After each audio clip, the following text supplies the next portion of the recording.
Honneur à vous les gars, j'espère que vous allez bien et bienvenue sur Fumigène H. C'est la traditionnelle vidéo annuelle de mes meilleures lectures de cette année 2023. Mais exceptionnellement, cette année, j'ai confondu les deux styles shonen et seinen, tout simplement parce que je n'ai pas lu assez de manga pour pouvoir faire une vidéo seinen et une vidéo shonen. Donc ce sera le top de mes meilleures lectures manga directement.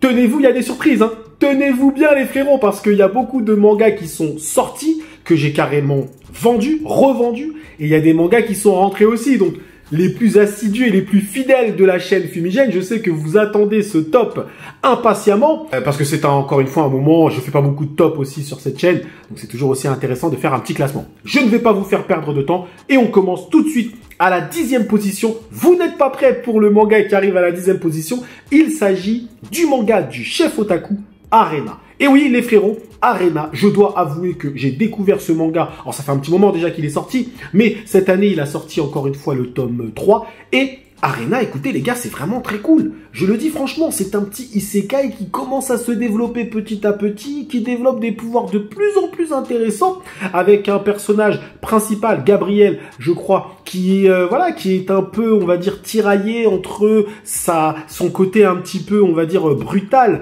cruel et même méchant, voire même un petit peu, c'est un petit peu sadique, hein, il est un petit peu sadique, Gabriel, et cette gentillesse qu'il doit conserver aux yeux de tout le monde, etc. Mais dans ce monde actuel, c'est-à-dire Arena, hein, là où il peut déployer toute sa cruauté qui est en lui. Bref, tous ces éléments font que j'aime plutôt bien Arena. Franchement, je trouve que ça se développe plutôt pas mal. L'univers est intéressant pour un isekai. Je trouve que le chef a quand même été chercher des petits éléments qui sont pas inintéressants, les règles qui sont mises au sein de son univers, etc.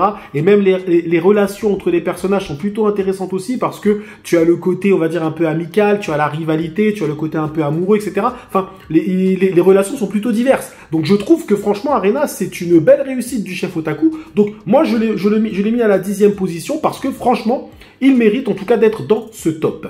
À la 9e position, les gars, il s'agit de Blue Lock. Alors Blue Lock, évidemment, j'en parle sur Fumijo, je fais des reviews. Alors là, ça fait un petit moment que j'ai pas fait de review sur Blue Lock, mais c'est parce que les chapitres ne racontent rien, clairement et simplement. Mais Blue Lock, ça reste le petit manga de foot sympathique que tu aimes suivre, parce que il y a des faux suspens, mais ça reste du suspense quand même. Il y a de la hype, on est content, c'est bien dessiné. Voilà. Moi, quand je regarde Blue Lock, c'est un petit bonbon. Voilà. Mais par contre, je suis bien conscient qu'en termes de narration, en termes de scénario, en termes de recherche, on n'est pas sur un truc de ouf, Blue Lock. D'ailleurs, la qualité narrative de l'œuvre commence un petit peu, selon moi, à redescendre par rapport à ce qui a été fait dans les premières parties, mais ça reste sympatoche. Après, Blue Lock cartonne au Japon, ça cartonne même en France à mon avis, donc voilà, ça reste un petit manga sympathique. Mais il y a beaucoup de personnes qui demandent à Blue Lock des choses que Blue Lock ne peut pas faire. En fait, les gens demandent des fois à Blue Lock des choses que les auteurs n'ont jamais réussi à faire. On demande à Blue Lock, par exemple, de mettre des buts de façon différente, mais Blue Lock ne fait pas ça. Les buts dans Blue Lock, c'est quasiment tout le temps la même chose. C'est dans Captain Tsubasa que t'as des buts, on va dire, un peu variés, où les mecs, ils sautent des bicyclettes, des têtes, des machins, des doubles tirs du tigre, de tout ce que tu veux. Ça, c'est pas dans Blue Lock, hein, que tu verras ça, hein. Donc, bref, c'est sympatoche. 9e place, Blue Lock, tranquille. Allez sur Fumicho si vous voulez suivre les reviews Blue Lock, même s'il n'y en a pas. À la 8e place, DeadTube. Oh, DeadTube, il est toujours là. DeadTube, il est régulier, les gars. Les gens qui suivent ce petit top là tous les ans, vous savez, DeadTube, il est toujours à sa place. Il est là, le DeadTube. Il est là, et ouais, c'est sympathique. L'auteur arrive encore à se réinventer avec un concept qui est, on va dire, maintenant classique, hein. Au bout d'un moment, au début, c'était, on va dire, surprenant, le côté DeadTube et tout. Mais là, il arrive à se réinventer avec un néo-DeadTube, etc. Alors franchement, il m'impressionne, hein. Il m'impressionne parce que, en vrai, le concept DeadTube, avec ça, tu fais, allez, 15 tomes. Mais lui, il en est déjà à son tome 20. Et il continue à faire un truc plutôt lourd. Donc, j'apprécie DeadTube, c'est sanglant, c'est violent, il n'y a aucune limite, il n'y a rien. DeadTube, le mec, il a aucune limite dans son esprit. Le mec, quand il écrit, il se dit, ah ben, je vais faire tout et n'importe quoi. Il fait tout et n'importe quoi. Franchement, DeadTube, je ne sais même pas si ce truc peut être adapté en animé. Je ne pense même pas que c'est pas adaptable. Ou sinon, tu auras de la censure partout. Parce que si tu veux l'adapter correctement, tu peux pas. Tu peux pas, DeadTube, c'est une dinguerie. Clairement et simplement. Donc bref, DeadTube, 9e place, 8e place, très sympathique. À la 7e place, c'est Gannibal. Et oui, Gannibal, c'est terminé cette année. en 2023 d'ailleurs. Et franchement, Gannibal fera partie des meilleurs seinen que j'ai pu lire dans toute l'histoire. Clairement, dans toute mon histoire. Alors je sais pas, je le place à quel niveau, peut-être dans un top 10, je pense. Mais Gannibal, c'est incroyable. La fin est juste folle. Je vous recommande très fortement cette lecture. Ça fait partie des lectures qui choquent.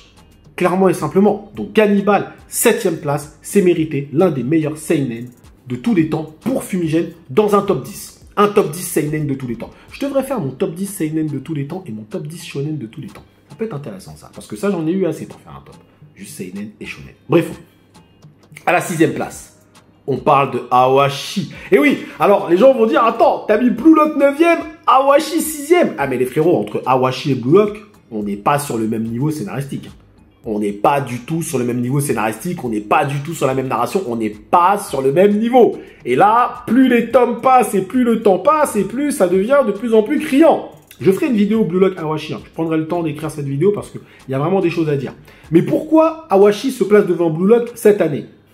Parce que Awashi, les frérots, apporte quelque chose que Blue Lock pour l'instant n'arrive pas à apporter, c'est-à-dire un réel scénario à enjeu. C'est-à-dire que Awashi, dans son niveau de narration, il écrase Blue Lock. Blue Lock, c'est téléphoné, on le sait. Blue Lock, c'est du spectacle. Blue Lock, tu regardes, tu kiffes, machin, c'est spectaculaire. Mais Awashi, c'est profond. C'est profond, et ça raconte des choses, etc. Là où Awashi, par contre, selon moi, a un petit déficit face à Blue Lock, c'est que Awashi ne prend pas de risque dans son scénario. C'est-à-dire qu'il reste au Japon. Il reste au Japon. Il doit partir à l'international. Je le dis, je le répète. Pour moi, ça sera le défaut de l'œuvre. S'il reste au Japon, pour moi, là, on est au tome 19-20, on devrait déjà être dans un délire international. En fait, il prend trop de temps à développer son protagoniste. Voilà. Il prend trop de temps à développer son protagoniste. Il se développe, on sent qu'il a grandi, on sent qu'il est important, etc. Mais c'est encore trop long, les frérots, je suis désolé. Alors de l'autre côté, Blue Lock, lui, il développe Yoichi, Izagi de façon éclair. Mais là, c'est trop long. Alors on sent que c'est un auteur qui aime bien prendre son temps, mais je trouve qu'il prend un peu trop son temps. Donc voilà, c'est le petit défaut d'Awashi, mais regardez, je le mets à la 6e place, ça veut dire ce que ça veut dire. 5e place. Eh les gars, ça... Ah non, non, Radiant. Non les gars, moi je vous le dis, hein, ça me fait même de la peine. Je vous dis franchement pourquoi ça me fait de la peine. Parce que les gens ne comprennent pas la puissance de Radiant. Je vous le dis franchement. C'est honteux que Radiant n'ait pas une notoriété 15 fois plus puissante en France. Je le dis clairement. Et moi je suis pas dans le délire, ouais c'est un auteur français donc faut le mettre... Non. Moi, je prends son œuvre pour ce qu'elle est. Et c'est une dinguerie. Radiant, ça a commencé de façon un petit peu douce, c'était gentil, c'était timide. Et après, c'est monté en puissance. Et encore, quand je dis c'était timide, le premier arc, il était déjà très violent. Et franchement, l'auteur, il progresse au fur et à mesure. On voit sa progression déjà dans les dessins, mais aussi dans son scénario, dans ses intrigues, ce qu'il est en train de développer, les mystères et tout. Mais l'univers, les pouvoirs... Radiant, c'est trop lourd, les frérots. Je vous dis, mettez-vous à Radiant. Vous cherchez un shonen qui va vous faire kiffer, mettez-vous à Radiant. Arrêtez les conneries de Black Clover, là. Arrêtez ces conneries-là. Arrêtez ces bêtises, les gars. Ces trucs-là, c'est Eden Zero, machin. Arrêtez ça. Pourquoi j'ai dit Eden Zero, je montre là? Parce que j'ai une pile d'Eden Zero qui est là, je suis en train d'essayer de la revendre, personne n'en veut. Voilà, déjà. Arrêtez ces bêtises. Ces trucs où les auteurs, ils font revenir les persos comme ça par des magies. Oui, il est revenu par la magie de ça. Ah, mais l'autre, il a ressuscité dans un autre univers et tout. Arrêtez ces conneries-là où les auteurs, ils sont en admiration face à leurs personnages. Ils n'arrivent même pas à les tuer. Et allez lire Radiant. Vous allez péter un câble. Si vous arrivez jusqu'au tome, allez, le premier arc, il est très bon, mais il est très condensé. Vous dépassez tome 4, si vous êtes pris. Vous êtes pris, terminé. Après, vous devenez un fan de Radiant. Je l'ai dit clairement. Bref, je ferai la revue du tome 18. Je vais faire une revue bien longue, coupée comme d'habitude. Mais en tout cas, lisez Radiant. Radiant à la 5e place. Il monte d'année en année. Hein. Je vais reprendre l'année dernière pour voir je l'avais mis à quelle place. Mais je crois qu'il était 6e ou 7e. Là, cette année, il est 5e. Et en vrai, il aurait pu être 4e. Parce que le 4e, c'est un peu une arnaque, ce que je fais. Mais bref. 4e place. Dai no Dai Boken. Alors c'est une arnaque, oui, parce que Dai est sorti depuis je sais pas combien de temps, Dai. Mais il y a une réédition. Il y a une réédition que moi j'achète. Et Dai, c'est Dai. Donc je le mets 4e. parce que, faut pas non plus abuser, c'est une relecture pour moi, mais je prends tellement de plaisir à relire Dai, tellement c'est l'un des meilleurs shonen de tous les temps, que je le mets à la 4e place. Mais en vrai, Radiant aurait pu être 4e, parce que Dai, vu que c'est une relecture, j'aurais pu le retirer en vrai. Donc Radiant aurait même dû être 4e. Mais bref, 4e place, c'est Dai no Daiboken. Lisez Dai. Lisez Dai, tout simplement. Ou sinon, allez voir l'animé. Parce que l'animé, il est très bon. Ok? Il rend hommage à l'œuvre. 3e place. Ce qui est assez intéressant d'ailleurs, c'est que les 3 premiers, c'est 3 seinen. Déjà, je vous donne un indice. 3e place, Vinland Saga. Vinland Saga, les gars. Si tu ne lis pas Vinland Saga, c'est un tort, c'est une hérésie. C'est un blasphème. Vinland Saga sera considéré comme l'un des meilleurs seinen de tous les temps par toutes les personnes qui l'auront lu. Toutes les personnes qui connaissent Vinland, ils te le mettent facile dans un top 3 de leurs meilleures lectures seinen. C'est obligatoire. Vinland, c'est une folie psychologique, scénaristique, narrative, tout ce que tu veux. Vinland Saga, c'est monstrueux. Je le dis clairement. L'auteur est incroyable. Le développement de son protagoniste est juste stratosphérique. Peut-être même l'un des meilleurs développements jamais vus dans l'univers manga. Supérieur à Eren Yeager et tout ce que vous voulez. Hein. Quand je vous parle du développement de Thorfinn, on joue pas, les gars. On danse pas la Zumba. Ça rigole pas. Je le dis clairement. Thorfinn, un des meilleurs protagonistes que j'ai pu voir de toute ma vie. Je sais même pas si je le mettrais pas premier. Tellement Thorfinn, c'est incroyable d'où on est parti et ce qu'on arrive là. C'est une folie. J'ai fait une review de toute façon sur Vinland Saga qui dure 30 minutes. Et je le dis franchement, il y a même des gens qui me disent, mais Fumé, pourquoi tu parles pas de Vinland? C'est un truc, tu parles de Kingdom et tout. Parle de Vinland. Donc on va parler de Vinland sur cette chaîne parce que c'est pas normal de pas parler de Vinland. C'est pas normal. 3e place Vinland.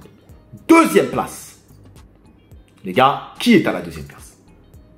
Genesis de Kujimori. Et là, les gens se disent, mais qu'est-ce que c'est que ça? Qu'est-ce que c'est que ça? De quoi il parle? C'est quoi ce délire Fumi? Les gars, Genesis, ça vous apprend la vie. Ça vous apprend la vie. C'est l'histoire de l'humanité, mon frère. L'histoire de l'humanité. Tu sais pas où tu vas, regarde d'où tu viens. Genesis va te l'apprendre. Frérot, les gars, allez lire Genesis. Kujimori, c'est un auteur de malade. Cette histoire était encensée par Kentaro Miura lui-même. Miura disait que ce scénario était une folie, clairement. Miura lui-même était fan de ce scénario. Mais oui, Kujimori, c'était le meilleur ami de Miura. Les gars, Miura, c'est qui? C'est l'auteur de Berserk. Oh, les gars, réveillez-vous. Miura vous dit que c'est du lourd. Rien que ça, déjà, c'est suffisant pour aller le lire. T'as même pas besoin de parler, en fait. Miura t'a dit c'est lourd, tu te tais, tu vas lire. Et c'est tout. Genesis, c'est une folie, les gars. Clairement. On revient dans le passé, mais derrière, on fait revenir aussi des éléments tels que des... Je peux pas vous dire, mais des personnes qui ont fait du mal à l'humanité, comme des personnes qui ont fait du bien. On les fait se rencontrer, on te raconte finalement une guerre qu'il y a eu entre des hommes préhistoriques, etc. On te montre un peu comment ils vont évoluer. Mais c'est extraordinaire. Genesis, c'est extraordinaire. Allez lire Genesis et arrêtez de parler. Moi, vous savez, je suis quelqu'un, quand je lis un manga, j'aime pas que l'auteur, il essaye de m'apprendre des trucs. C'est ce qui m'a saoulé dans la partie 6 de Jojo, où l'auteur, j'avais l'impression que c'était un documentaire, le truc. Ah oui, machin, la comète, elle est tombée par-ci, par-là. Moi, c'est bon, ça m'a saoulé. Je lis pas des mangas pour ça, ok? Si j'ai besoin d'apprendre des choses, je vais lire des livres, des choses comme ça. Moi, les mangas, je lis ça pour me divertir, ok? Donc, dès que je vois que l'auteur, il essaye de faire le mec ultra intelligent, ça me saoule. Vous voyez ce que je veux dire? Et je le dis, c'est ce que j'ai dit dans Baki. Le gars, il met une patate dans Baki, il te fait un documentaire pour t'expliquer la position. Ah oui, la position de la patate, elle est faite comme dans les années 1980 où lui mettait des patates. J'en ai rien à foutre, frère. Moi, je regarde un manga de fight, c'est pour qu'il se fight. Terminé. Raconte-moi des sous-textes, des choses intéressantes, des belles choses, mais me fais pas un documentaire juste pour une patate. Vous voyez ce que je veux dire? Moi, je déteste ça. Eh ben, Genesis, il arrive, il m'apprend des choses et il me saoule pas. C'est ça la force de cet auteur. Il m'apprend des trucs et il me saoule pas. Parce que ce qu'il m'apprend, je sens que c'est vrai, c'est réel. Il me donne ses sources et tout. Comme ça, moi, je peux aller vérifier s'il se trompe. Le gars, il est fort. Kujimori, il est très fort. Et numéro 1, c'est qui? Numéro 1, il a failli ne pas être numéro 1. Ah, c'est Kingdom.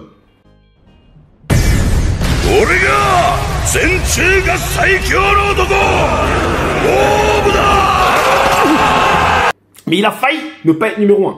Les gens vont me dire, t'as dit ça l'année dernière, Fumi, tu vas nous le faire tous les ans. Non, je vous jure, c'est vrai. Kingdom, il a failli ne pas être numéro 1 parce qu'on a eu une belle année de Kingdom. Mais Genesis a mis un tel niveau que Genesis a failli aller chercher Kingdom et même Vinland. Je vous le dis clairement. Mais là, Kingdom, c'est trop lourd. Ce qu'on est en train de nous donner sur Kingdom, c'est trop lourd, c'est une dinguerie. Mais, je vous dis, c'était pas sûr. C'était pas sûr. Mais si je mets pas Kingdom numéro 1, je vais avoir un scandale en zone commentaire, là. Les gens vont me... Ouais, Fumigène, là, ça va être la coalition, là. Les gens vont faire une coalition contre moi, ça va être une dinguerie. Mais un jour, je vous mettrai Kingdom deuxième, là. On va voir ce que vous allez faire si je vous mets Kingdom deuxième. Moi, je vous attends, là. Allez, venez, venez. Bon, les frérots. Voilà, en tout cas, cette petite vidéo, ce petit top. Vidéo cool, tranquille. C'est la fin d'année. Vous connaissez déjà un petit peu les bails. Et voilà. En tout cas, merci à vous d'avoir suivi ce petit classement jusqu'au bout. Cette année, je ferai également un classement de mes meilleurs animés de 2023. Ça va être intéressant, ça remplacera un peu le top Seinen et Shonen, parce que je fais toujours 2 tops, ok? Donc voilà les frérots, merci à vous, prenez soin de vous, et que l'honneur soit avec Kingdom Genesis Vinland, et Dai, et Radiant aussi, et Awashi aussi, et Gannibal, et DeadTube, et Blue Lock, et Arena, voilà.